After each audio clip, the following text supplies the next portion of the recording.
IAS institute నిర్వహిస్తున్న all India scholarship exam pass అవ్వండి. 2 years ఫీజులో 50% మాత్రమే పే చేయండి. ఆడపిల్ల జన్మించిందనగానే అత్తింటి వారు అసంతృప్తి వ్యక్తం చేయడం, కోడల్ని వేధించడం సహజంగా మనం చూస్తూనే ఉంటాం.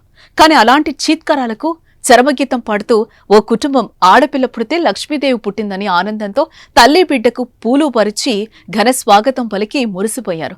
సాక్షాత్తు లక్ష్మీదేవే వారి ఇంటికొచ్చిందని మురిసిపోయారు. ఈ అపూర్వ ఘటన మహబూబాబాద్ జిల్లాలో చోటు చేసుకుంది.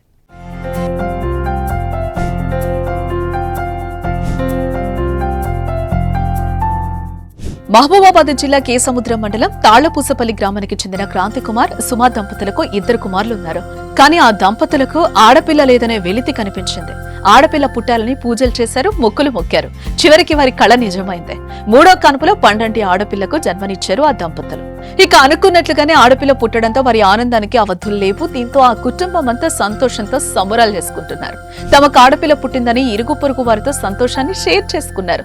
స్వీట్లు, మిఠాయిలు పంచుతో సంబరాలు చేసుకున్నారు. అలా ఆసుపత్రి నుంచి ఇంటికొచ్చిన తల్లి బిడ్డకు కుటుంబ సభ్యులు ఇంటి ముందు పూలతో అలంకరించి రావమ్మ మహాలక్ష్మి అంటూ ఆహ్వానం పలికారు. తమ ఇంటికి మహాలక్ష్మి తరలి వచ్చిందంటూ ఆనందంతో కేరింతలు కొట్టింది ఆ కుటుంబం. ఆడపిల్ల పుడితే భారంగా భావించి పుట్టగానే చెత్త పొదల్లోనూ, మురికి కాలువ దగ్గర పురుట్లోనే చంపేస్తున్న నేటి కాలంలో 2 మగపిల్లలున్నా ఆడపిల్ల కోసం 3వ కాన్పు వరకు ఉండి పండంటి మహాలక్ష్మికి జన్మనిచ్చిన ఈ దంపతులు ఆడపిల్లలు వద్దు అనుకునే వారికి చెంపపెట్టులా ఆడపిల్లలను కనాలనే వారికి ఆదర్శంగా నిలిచారంటూ క్రాంతికుమార్, సుమా దంపతులను పొగడ్తలతో ముంచెత్తుతున్నారు. ఇక ఈ వీడియోపై మీ అభిప్రాయాన్ని కామెంట్స్ రూపంలో మాకు తెలియచేయండి.